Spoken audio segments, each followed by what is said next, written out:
Salut, bienvenue sur Voyage en Page. Aujourd'hui, je vais te donner ma technique pour réussir un dégradé à l'aquarelle. Et je vais aussi en profiter pour te donner toutes mes petites astuces pour rater complètement un dégradé à l'aquarelle. Est-ce que les images qui vont suivre sont tirées de ma première tentative pour tourner cette vidéo? Tout à fait. Mais c'est aussi l'occasion de te montrer que même si tu fricotes avec l'aquarelle depuis un petit moment, et que tu connais pertinemment ces erreurs, que tu sais qu'il ne faut pas le faire, il peut tout de même arriver que dans un moment de panique, tu te laisses déborder par la situation. Du coup, cette vidéo est là pour te mettre en garde, en quelque sorte, contre ces petits aléas de l'aquarelliste qui peuvent t'arriver, on ne sait jamais.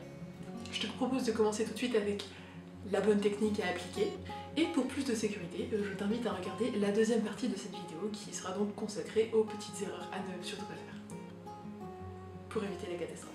C'est parti! Alors déjà, si tu veux avoir des bords bien nets sur ta peinture, je te recommande d'utiliser du scotch. Bon là c'est du masking tape, donc c'est du scotch en papier qui n'a pas du tout abîmé la feuille quand je vais le décoller. C'est fait exprès. Mais venons-en au fait, le dégradé. Alors le premier dégradé que je vais te proposer, c'est un dégradé avec une seule couleur. Alors tu vas venir humidifier la zone que tu vas venir dégrader. Humidifie-la un peu, mais pas trop. On va y revenir dans les erreurs à ne pas faire. Hein. Et ensuite tu vas venir prélever tes pigments avec ton pinceau et les appliquer en étirant les pigments en fait en descendant de la zone la plus intense en allant vers la zone la plus claire. Comme ça en fait au fur et à mesure que tu vas avancer dans ton dégradé, en fait les pigments vont se déposer sur la feuille et il y en aura de moins en moins sur ton pinceau et tu vas voir ton dégradé naturellement apparaître. Si tu te rends compte qu'il y a trop de dégradé dans la partie la plus claire et que tu veux enlever un peu des pigments, c'est une technique que je t'avais déjà montrée. Tu vas venir tout simplement nettoyer ton pinceau et le repasser dans la zone que tu veux éclaircir pour retirer des pigments en fait. Et entre chaque passage, nettoie bien ton pinceau pour enlever des pigments que tu viens de prélever. Pour intensifier le contraste entre la zone la plus intense et la zone la plus claire, tu vas venir reprélever des pigments avec ton pinceau et revenir les appliquer sur la zone la plus intense. Et tu vas venir répéter cette opération jusqu'à ce que tu obtiennes le résultat que tu veux obtenir.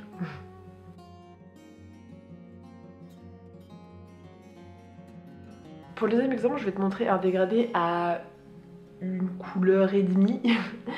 En fait, je vais faire un dégradé de jaune, donc je vais procéder exactement de la même manière. Sauf que cette fois, je vais venir intensifier encore un peu plus le dégradé. Donc tu vois que là je procède comme tout à l'heure, donc j'humidifie toute ma surface et je vais venir mettre des pigments jaunes cette fois sur quasiment toute la surface.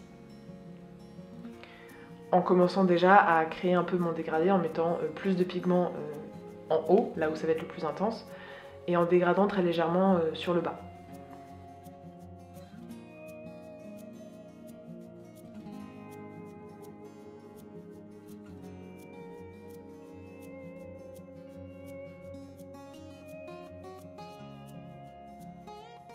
Et cette fois-ci, je vais venir intensifier encore mon dégradé et cette fois, au lieu de rester uniquement avec le même pigment, je vais prendre une couleur un tout petit peu plus foncée.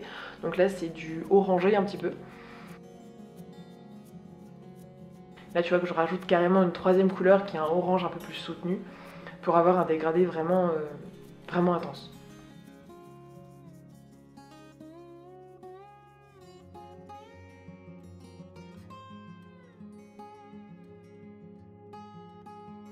Et enfin, pour le troisième exemple, je vais te montrer comment dégrader deux couleurs qui vont venir se mêler au milieu, en fait. Bon alors, comme tout à l'heure, je humidifie encore une fois toute la surface sur laquelle je vais peindre. Et je vais commencer par appliquer la première couleur. Donc je procède comme tout à l'heure, je vais donc venir appliquer les pigments en haut en les dégradant légèrement en descendant le pinceau. Sauf que cette fois-ci, je ne vais pas aller aussi loin, je vais m'arrêter à peu près au milieu. Et ensuite, je vais faire pareil en fait de l'autre côté avec une autre couleur.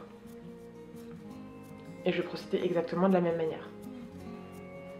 Donc tu vois, je prélève mes pigments et je vais venir les appliquer à l'extrémité. Je vais venir les appliquer à l'autre extrémité de mon cadre. Et je vais les étirer vers le haut pour qu'ils aillent rejoindre les pigments de la première couleur. Donc le jaune en l'occurrence.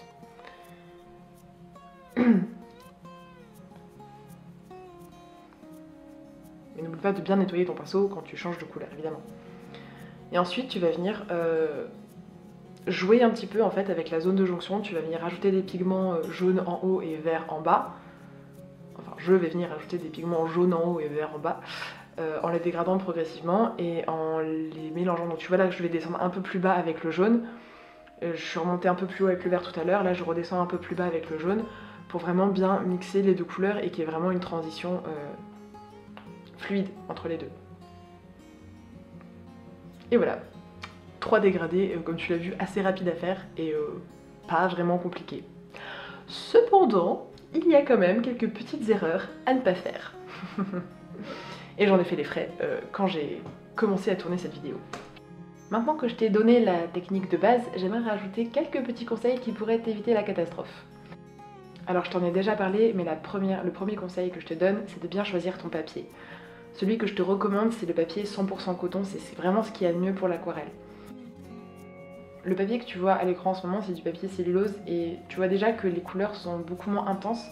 C'est exactement le même vert que j'utilisais tout à l'heure dans la première partie de la vidéo. Et tu vois que sur ce papier-là, il rend beaucoup moins bien, les pigments sont beaucoup moins intenses, la couleur est beaucoup moins jolie. En plus de ça, le papier cellulose va beaucoup moins bien réagir à l'eau. Il va moins l'absorber et il va gondoler beaucoup. Comme il absorbe pas bien l'eau, elle va rester en surface et elle va forcément bouger un petit peu. En plus, comme le papier gondole, ça va créer des bosses et des creux et ça va engendrer des espèces de mini courants et ça va un peu emporter tes pigments et créer des mouvements que tu n'as pas du tout prévus. Là, tu vois par exemple que ça crée une sorte de pointe dans un creux qui a gondolé et c'est vraiment pas joli. La deuxième astuce que j'aimerais te donner, c'est de ne pas mettre trop d'eau. Donc tu vois, c'est ce que j'ai fait dans le deuxième exemple. Alors pour ça, outre le fait de faire attention quand tu prélèves l'eau avec ton pinceau, il faut aussi utiliser le bon matériel. Là en l'occurrence, le pinceau que j'utilise à l'écran en ce moment, c'est un pinceau à lavis. Tu peux le reconnaître parce que la brosse du pinceau est attachée aux manches par une espèce de feuille en plastique qui est maintenue par des anneaux en fil de fer, un petit peu comme ça. Et ces pinceaux-là, ils sont conçus par définition pour bouiller des grandes surfaces, donc ils sont pensés pour emmagasiner énormément d'eau.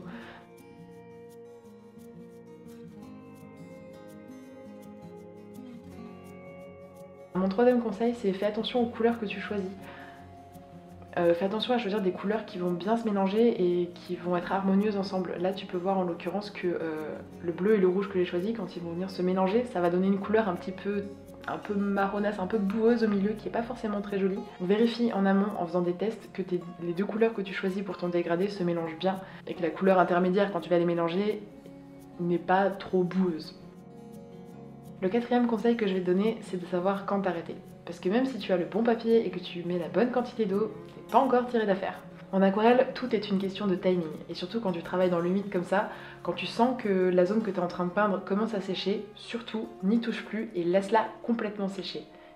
Et j'insiste bien là-dessus, laisse-la complètement sécher et quand c'est vraiment bien sec, là tu vas pouvoir revenir la remouiller intégralement et la retravailler. Quand tu es pris dans le feu de l'action, tu peux être tenté de rattraper à tout prix ce que tu es en train de faire.